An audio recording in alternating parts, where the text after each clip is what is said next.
Welcome to the Millennial Spoken. I'm your host, Calculate Cal, and today I want to show you how to play BRUSHOBi painting card game. Gives you justice without sin. So the objective of BRUSHOBi is to be the objective of BRUSHOBi is to be the first to have. Let's say I have these cards. I have five cards in my hand. So the objective of BRUSHOBi is to have four. See this in here? Four. This is four. Four or less cards in your hand, and nothing in your deck. Absolutely no cards in your deck. That's the objective of BRUSHOBi. Or another way to win is to have a minimum winning pile threshold of 26. That's the default is 26. It can be higher or lower depending on the card's ability. So 26 winnings pile threshold means there's 26 cards in your winnings pile. 20 or 26 points or 21 point equals one card in your winnings pile. That's what it means. Or you can win by a card's you meet the minimum win conditions on a card.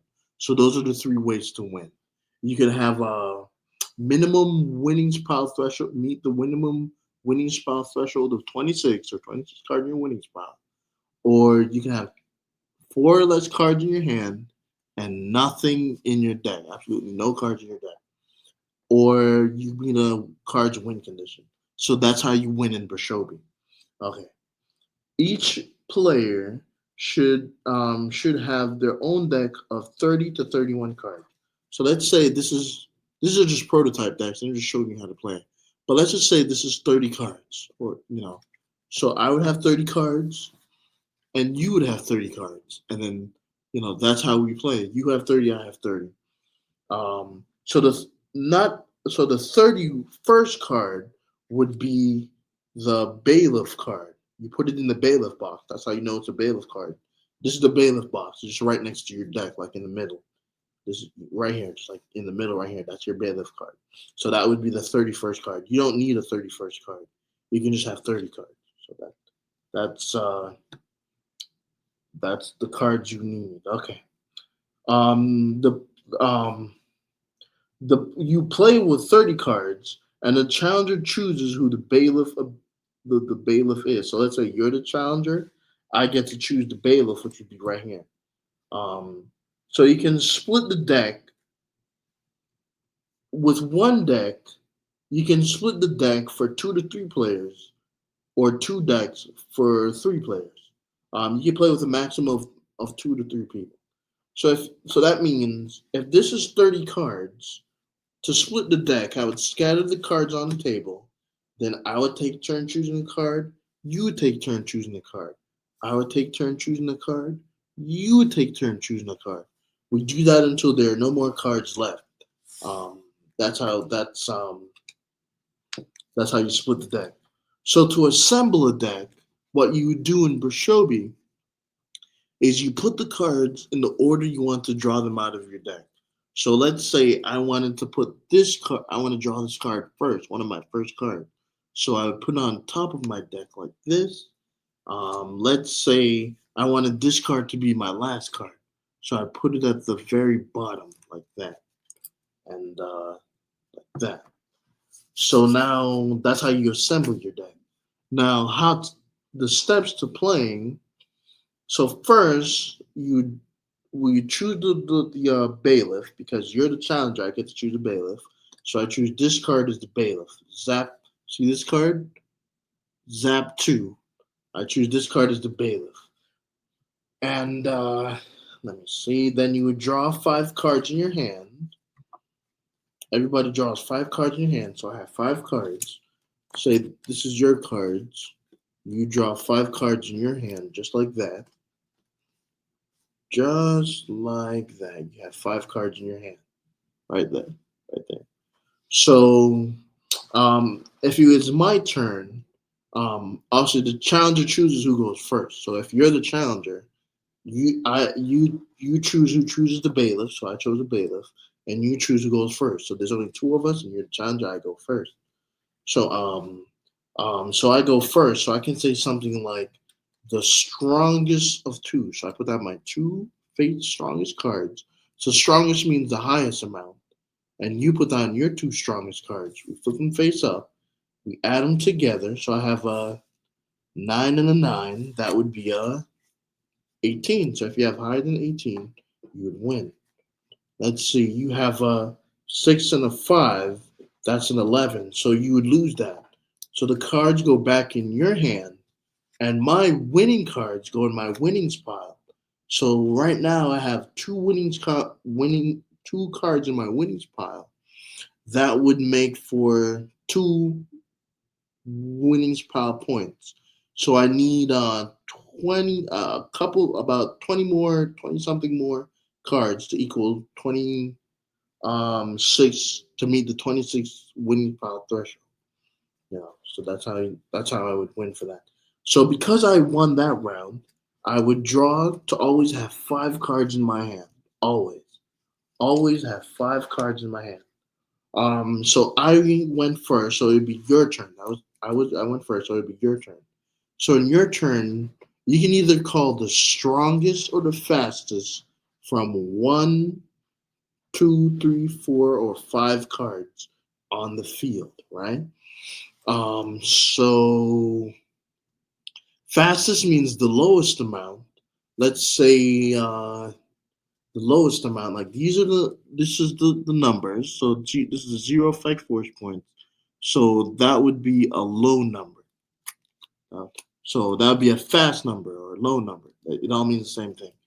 But if I said the strongest, then this would be like the strongest.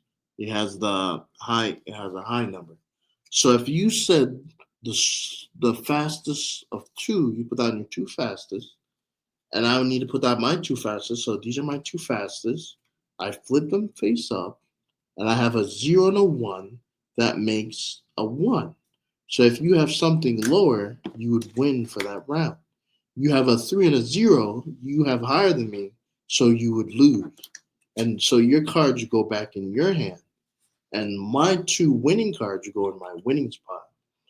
And I would draw in my hand to always have five cards in my hand. And we keep going until I have no cards in my deck and four or less cards in my hand. So I have four cards in my hand. Let's just say I won. And that's how you know I won. And that's one way to win. You can also, I'm gonna put these back and then actually win. You can also activate special abilities in the game.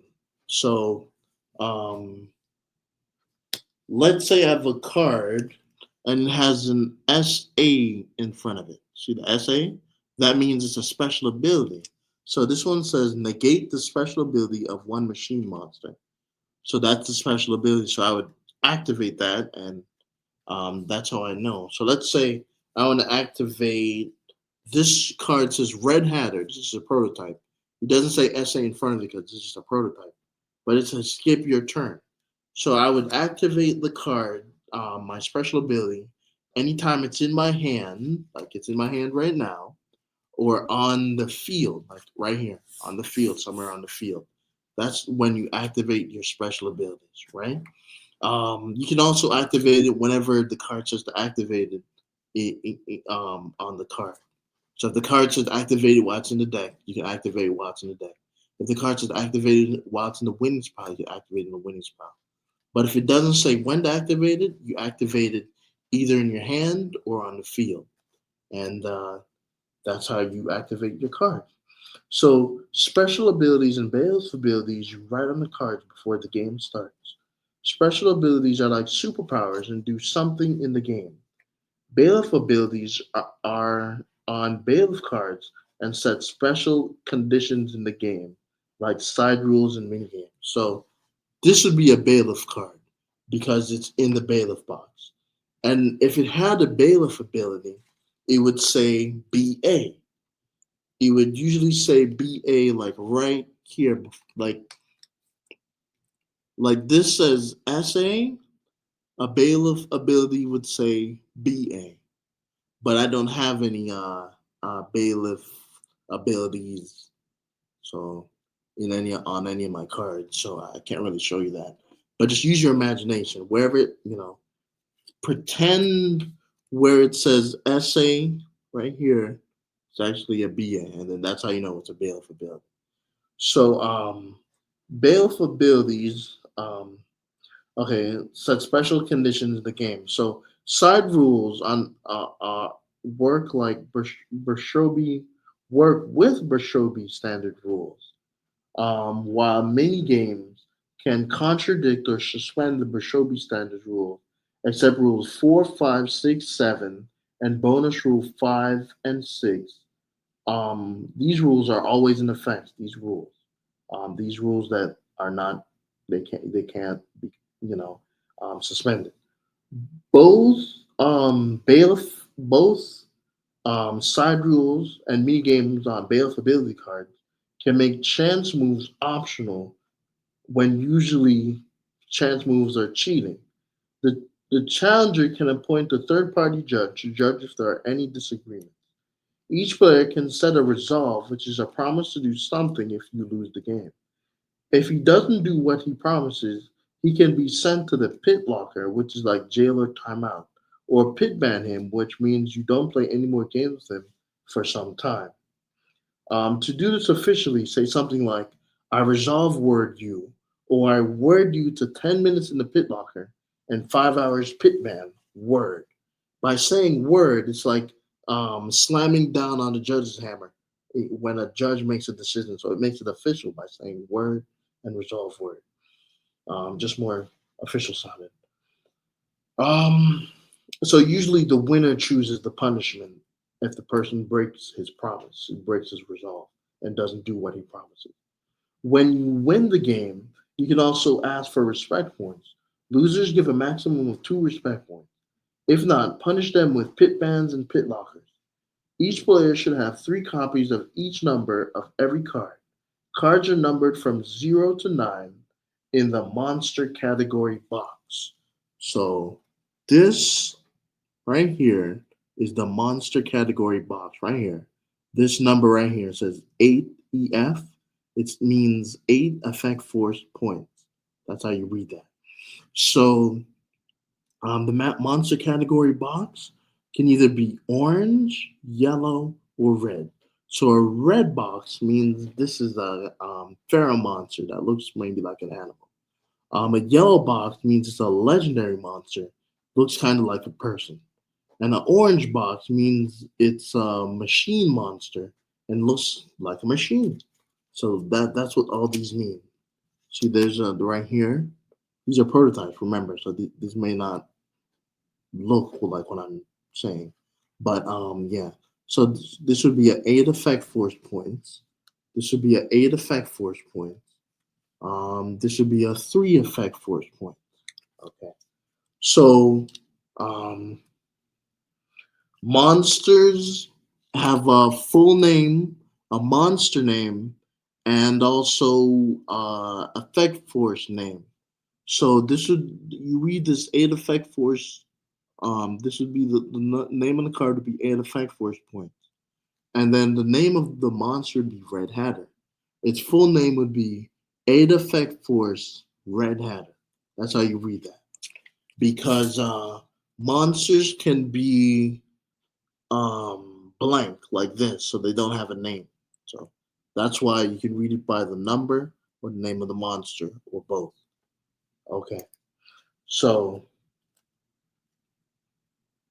all special abilities are allowed as long as they are written on the cards and not all powerful and not based on chance. If someone breaks the rule of or cheats, you can do one penalty rule. Penalty rules are like special abilities, but you make them up on the spot and keep talking your penalty rule for 1 minute. 1 minute talking equals one penalty rule. Blank cards are called Monster Unborn. So because cards are sometimes blank, these mean, and this is a monster game. So I call these cards Monster Unborn. They're just unborn monsters. So you'd read this card. What is this? You'd read this card, 5 effect force card, or you can read it 5 effect force monster unborn. So that's how you'd read this. So you'd say, I play my monster unborn card, or my 5 effect force card, or the 5 effect force monster unborn. That's how you'd read this blank card. Okay. So monster support cards look like items, landscapes, etc. Anything that doesn't look like a monster. So let me show you. I'm just showing you for example. Like this right here, when a to be considered an official monster support card, it has to have a black dot somewhere in the top right corner, like right here, where the name to the top right corner to the name of the card, right here. See the black dot? That means it's an official monster support card, right? So monster support cards usually don't look like monsters. That's their basic thing. But to be an official monster support card, they have to have the black dot right here. Okay. So monster support cards can have a thing called phantom ability, right?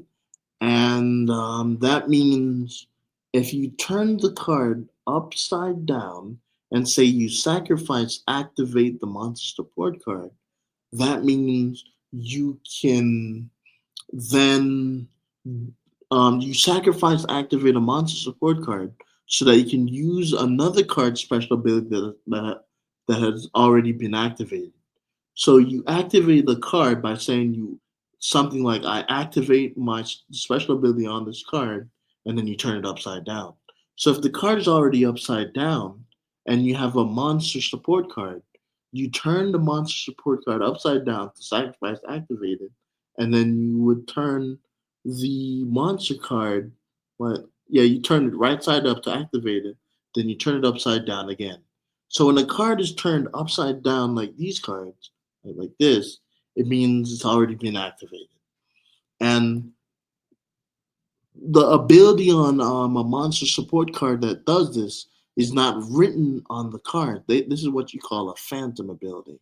So every monster support card has a phantom ability that allows you to reactivate another card's ability, whether that's a ability that allows you to reactivate an ability of a card, a special ability. So um, but if a monster support card can also have a regular special ability, right? And you can only do either or. You can only activate the special ability or the phantom ability on a monster support card once per card per once per card, either or. That's either or. Once you activate, you can't use the phantom ability. If you use a special ability, if you activate the special ability on a monster support card, then that's you activate the special ability, and you can't activate the phantom ability. You turn it upside down. But if you use the phantom ability, you can't activate the special ability of a monster support card and you turn the card upside down. That's how you use these cards. So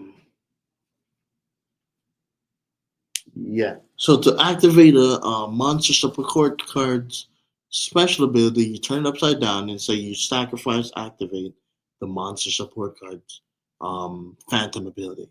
To activate a special ability, just say you activate the special ability on a monster support card. And yeah, that's how you play BRUSHOBi.